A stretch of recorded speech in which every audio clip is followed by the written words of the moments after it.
Good morning, classmates and Shannon. Now for the featured presentation, I, Paulo, and my colleague, as well as my good friend John Michael, are here to present you the living and social conditions of Indigenous people in Canada. Let's first talk about the employment rate of Indigenous people in Canada. In 2009, the rate of employment for Indigenous people in Canada was 4.8% lower than the rest of Canada's population, 57% and 61.8% respectively. During the same year, Indigenous youth were less likely to be employed than other youths, 45.1% compared to 55.6%.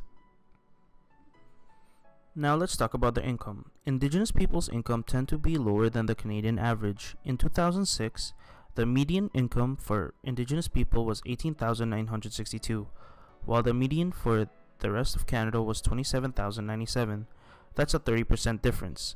Also, in the year 2012 to 2013, 33.6% of First Nations people living on reserve was given social income assistance compared to just over 5% of the Canadian population. Imagine that.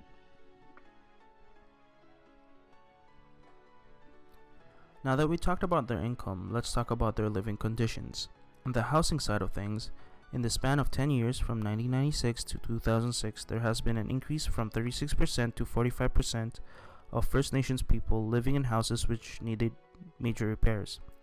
That's nearly half of the entire First Nations population. Though that might look bad, the Métis people have seen a decrease in homes that needed major repairs from 17% to 14% in those same years. Our functioning homes, which we take for granted, is a luxury for some. Another thing that is a luxury for Indigenous people is drinking water. About 150,000 Indigenous people living on reserve doesn't have access to a reliable source of drinking water.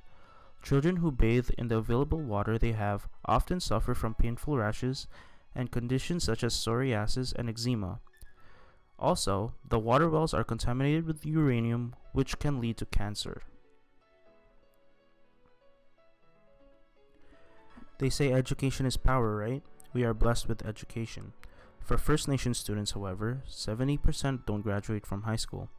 Their schools lack facilities such as libraries, science labs, and gyms. In 2011, 28.9% of the Indigenous population ages 25 to 64 did not have a high school diploma, compared to 12.1% of the rest of Canada's population in the same age range. And on this note, me and my buddy John concludes this video. We hope that you have learned something new and are now aware of the current struggles our Indigenous brothers and sisters face in a day-to-day basis.